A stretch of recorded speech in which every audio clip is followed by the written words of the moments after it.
وعلیکم بچوں، دیکھیے آج ہم پڑھیں گے جگر کی غزل۔ جگر ایک بہت بلند پائے کے شاعر ہیں۔ ان کا نام علی سکندر اور جگر تخلص تھا۔ مراد آباد میں پیدا ہوئے اور ابتدائی تعلیم گھر پر حاصل کی۔ فطری شاعر تھے، یعنی قدرت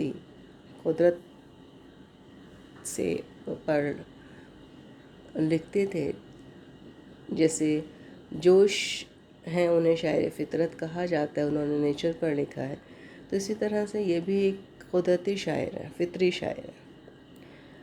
کم سنی سے شاعری کا آغاز کیا، کم سنی سے بہت کم عمری سے شاعری کا آغاز کیا، شاعری شروعات کی۔ جگر کا انتقال اتر پردیش کے شہر گونڈہ میں ہوا۔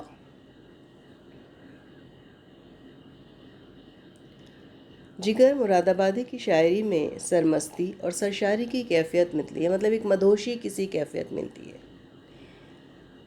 ہوش و حواس سے بیگانہ مدہوشی کسی کیفیت ہے۔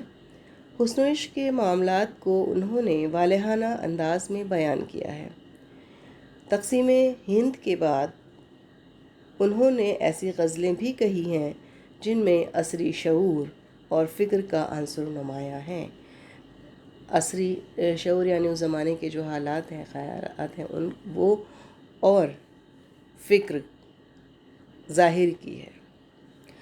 سادگی، روانی اور موسیقیت جگر کے کلام کی خاص خوبیاں ہیں۔ ان کے شعری مجموعے داغ جگر، شعلۂ طور اور آتش گل ہیں۔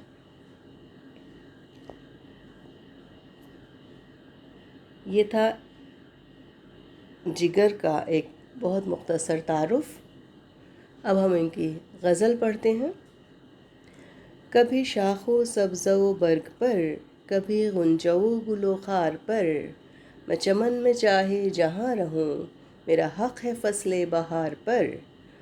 کیا کہتا ہے یہاں شاعر؟ پرندے کا ذکر کرتا ہے۔ دو معنی نکلتے ہیں، ایک تو پرندے کے لیے کہ باغ ہے، باغ میں بہار آئی ہوئی ہے، موسم بہار ہے، تو ظاہر ہے جب بہار کا موسم آتا ہے تو کلیاں کھل جاتی ہیں، پھول کھل جاتے ہیں، چاروں طرف ٹھنڈی ہوائیں چلتی ہیں، سبزہ لہلہانے لگتا ہے، مطلب ایک خوشی کا احساس ہوتا ہے، بہت اچھا لگتا ہے۔ تو یہاں شاعر یہ کہتا ہے کہ پرندہ ہے تو وہ کبھی تو شاخ پر بیٹھتا ہے، کبھی سبزے پر بیٹھتا ہے، کبھی برگ پر بیٹھتا ہے، برگ پتے کو کہتے ہیں، اور کبھی غنچے پر، کلی پر بیٹھتا ہے، اور کبھی پھول پر، کبھی خار پر بیٹھتا ہے۔ تو پرندہ ان سب جگہوں پر بیٹھتا ہے اور وہ یہ کہتا ہے کہ میں اس چمن کا رہنے والا ہوں، یعنی اس باغ کا رہنے والا ہوں، تو میں اس باغ میں کہیں بھی بیٹھوں، کسی بھی جگہ بیٹھوں، مجھے کوئی روک نہیں سکتا، کیونکہ اس باغ پر سب سے زیادہ حق میرا ہے۔ دیکھیے پرندہ جو ہے اس کا جو ٹھکانہ ہے وہ باغ میں ہے، تو چاہے باغ میں خزاں آئے یا باغ میں بہار آئے، اچھے برے کیسے بھی حالات ہوں، آندھی آئے، طوفان آئے، کچھ بھی آئے، لیکن پرندہ باغ سے نہیں جاتا، وہ وہیں رہتا ہے، اچھے برے ہر طرح کے حالات میں۔ تو جب باغ میں خوشیاں آتی ہیں، بہار آتی ہے، تو وہ یہ کہتا ہے کہ جب میں برے حالات میں، پریشانیوں میں، خزاں کے موسم میں یہاں رہا ہوں، تو پھر سب سے زیادہ حق اس باغ کی خوشیوں پر بھی میرا ہے۔ ٹھیک ہے؟ اسی طرح سے یہاں ہم دوسرے معنی میں اس کو یہ لے سکتے ہیں کہ ایک انسان ہے، ہم ہندوستانی شہری ہیں، ہم یہاں رہتے ہیں، اچھے برے حالات سے دوچار ہوتے ہیں، پریشانیاں بھی اٹھاتے ہیں، تکلیفیں بھی اٹھاتے ہیں، اور حالات کسی بھی طرح کے ہوں، کیسے بھی ہوں، ہم اپنا شہر، اپنا وطن چھوڑ کے نہیں جاتے کبھی بھی، ہم اپنے وطن میں ہی رہتے ہیں، چاہے ہمیں کتنی ہی مشکلات کا سامنا کرنا پڑے۔ تو شاعر یہ کہتا ہے کہ جو خراب وقت میں، خراب حالات میں ہم اپنے وطن میں رہ رہے ہیں، تو جب وطن میں اچھے دن آتے ہیں اور خوشیاں آتی ہیں، تو تب بھی تو ہمارا ہی حق ہوا اس وطن پر، سب سے زیادہ حق ہمارا ہے، کیونکہ ہم نے ہر طرح کے حالات کو فیس کیا ہے یہاں پہ، ہر طرح کے حالات میں ہم یہاں رہے ہیں، ہر پریشانی اٹھائیے، ہر تکلیف اٹھائیے اس وطن کے خاطر، وطن کے لیے. تو اب جب وطن میں خوشیاں آ گئی ہیں، لوگ خوش ہیں، اطمینان ہے، سکون ہے لوگوں کی زندگی میں، تو پھر ہم یہاں سے کیوں جائیں؟ ہمارا تو سب سے زیادہ حق اسی وطن پر ہے، ہمارا ہی حق ہے یہاں سب سے زیادہ. ٹھیک ہے. دوسرا شعر.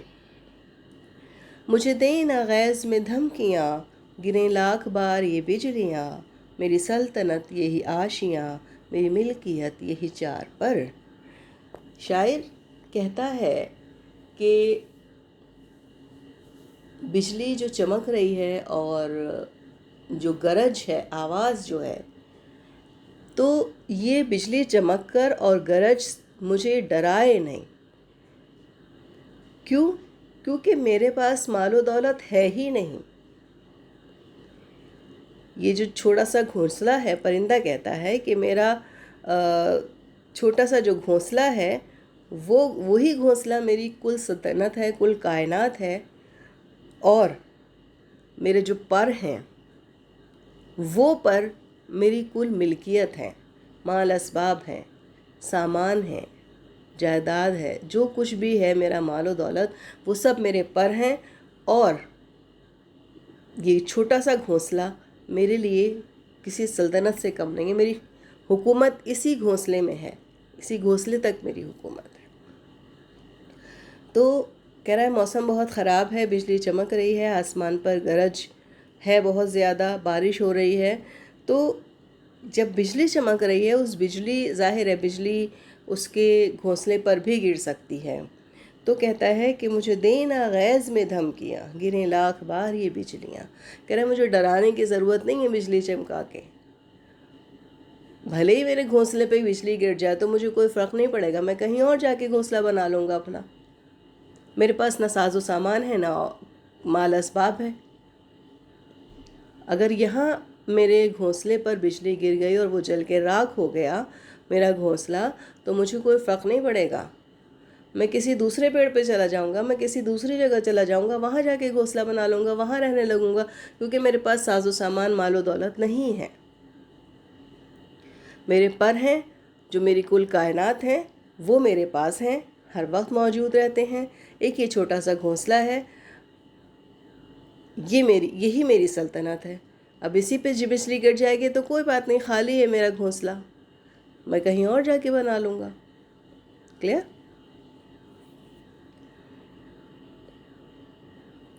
عجب انقلاب زمانہ ہے، میرا مختصر سا فسانہ ہے، یہی اب جو بار ہے دوش پر، یہی سر تزانو یار پر.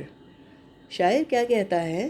اب یہاں اس شعر میں شاعر کہتا ہے کہ دنیا بھی بڑے عجیب رنگ دکھاتی ہے، کہ ایک انقلاب برپا رہتا ہے زندگی میں، کہ کبھی انسان کی زندگی میں حالات اچھے ہوتے ہیں، کبھی برے ہوتے ہیں.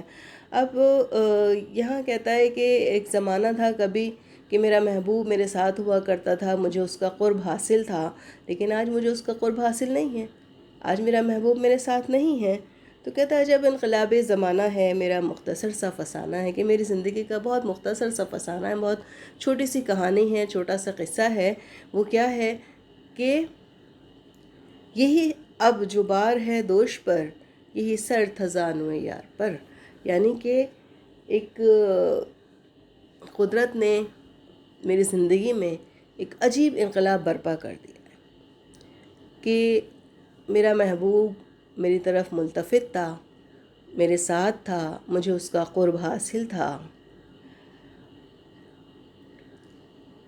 تو میں بہت ایک سکون تھا، اطمینان تھا میری زندگی میں. لیکن جب سے اب میرا محبوب مجھ سے جدا ہے تو میری زندگی کا سکون بھی درہم برہم ہو گیا، میری زندگی میں ایک عجیب انقلاب آ گیا. اب کیا ہے کہ یہ حالت تھی کہ اب مجھے اپنا سر، کندھوں پر جو سر میرا ہے، یہ بھی مجھے اپنا سر بوجھ معلوم ہوتا ہے. کیا کہتا ہے؟ لفظی معنی یہ ہے، یہی اب جو بار ہے دوش پر، بار منے بوجھ، دوش کندھوں پر، یہی سر تھزانو یار پر. کہ کبھی یہی سر میرا زانو یار پر یعنی محبوب کے زانوں پر ہوا کرتا تھا، آج یہی سر مجھے بوجھ معلوم ہو رہا ہے. یعنی میں اپنے محبوب کے ساتھ رہا کرتا تھا تو میں بڑے سکون میں تھا، اطمینان میں تھا، لیکن آج مجھے اپنی ہی زندگی بوجھ لگنے لگی ہے کیونکہ اس کا محبوب اس سے جدا ہے. ظاہر ہے دیکھیے جس سے ہم بہت اپنائیت، خلوص، محبت چاہتے ہیں، ایکسپیکٹ کرتے ہیں، اور کبھی اور آپ کچھ حالات ایسے ہو جائیں کہ ہمارے آپس میں اختلافات ہو جائیں یا وہ ہمارے ساتھ نہ رہے وہ بندہ جس سے ہماری بہت زیادہ لگاؤ تھا، انسیت تھی، تو پھر واقعی میں زندگی ایک بدمزہ ہو جاتی ہے، بے رنگ ہو جاتی ہے. پھر نہ وہ زندگی کا وہ مزہ، وہ لطف، وہ سکون، وہ اطمینان سب ختم ہو جاتا ہے. تو یہی بات شاعر یہاں کہتا ہے کہ جب مجھے اپنے محبوب کا قرب حاصل تھا، وہ میرے ساتھ تھا، تو میری زندگی بڑے اطمینان میں تھی، سکون تھی، لیکن ایک دم سے ایک عجیب انقلاب میری زندگی میں آیا کہ میرا محبوب مجھ سے جدا ہو گیا. تو اب مجھے اپنی زندگی بھی بوجھ لگنے لگی. میری سمت سے اسے اے صبا یہ پیام آخر غم سنا، ابھی دیکھنا ہو تو دیکھ جا کہ خزاں ہے اپنی بہار پر. اب یہاں شاعر کہتا ہے کہ ہوا سے مخاطب ہے. صبا ہوا کو کہتے ہیں، سمت طرف، یعنی اب شاعر ہوا سے کہتا ہے کہ اے صبا میری طرف سے میرے محبوب کو میرا یہ غمزدہ پیغام سنا دے. پیغام ٹھیک ہے، یہ آخری غمزدہ پیغام سنا دے، آخری غم سنا کہ میری ابھی دیکھنا ہو تو دیکھ جا کہ خزاں ہے اپنی بہار پر.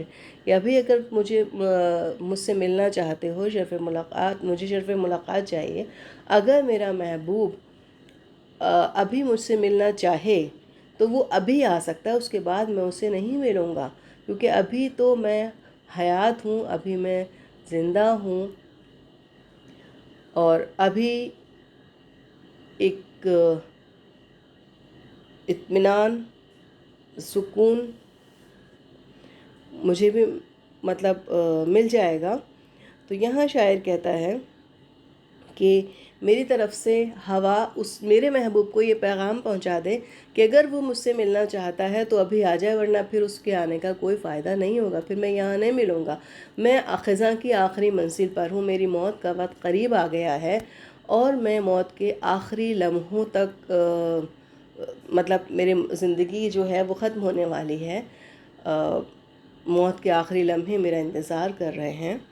ٹھیک ہے، تو کہتا ہے کہ اگر دیکھنا ہے، اگر وہ مجھ سے ملنا چاہتا ہے، اگر وہ دیکھنا چاہتا ہے، مجھے ملاقات چاہتا ہے، تو وہ ابھی آ جائے.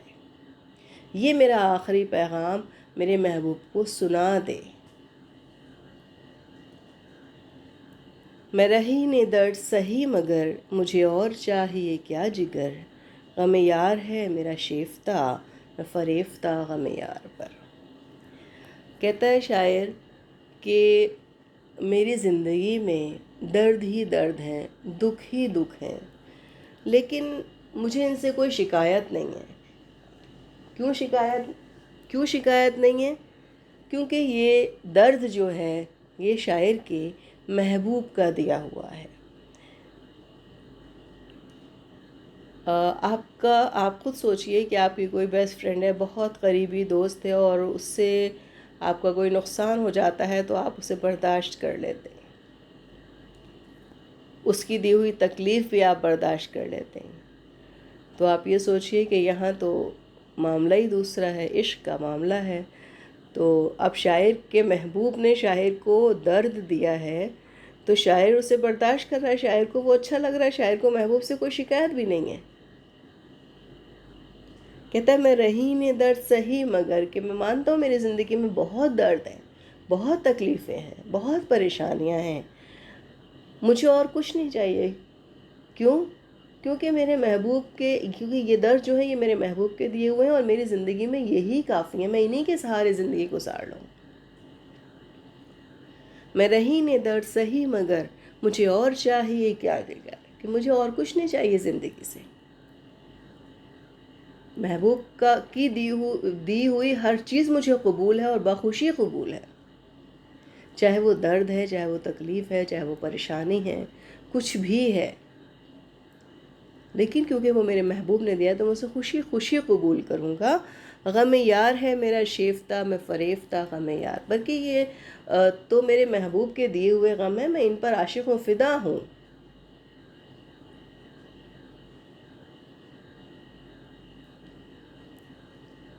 میرے محبوب کا غم مجھ پر، مطلب میرے محبوب کے غم پر، اپنے محبوب کے غم پر میں فدا ہوں، اور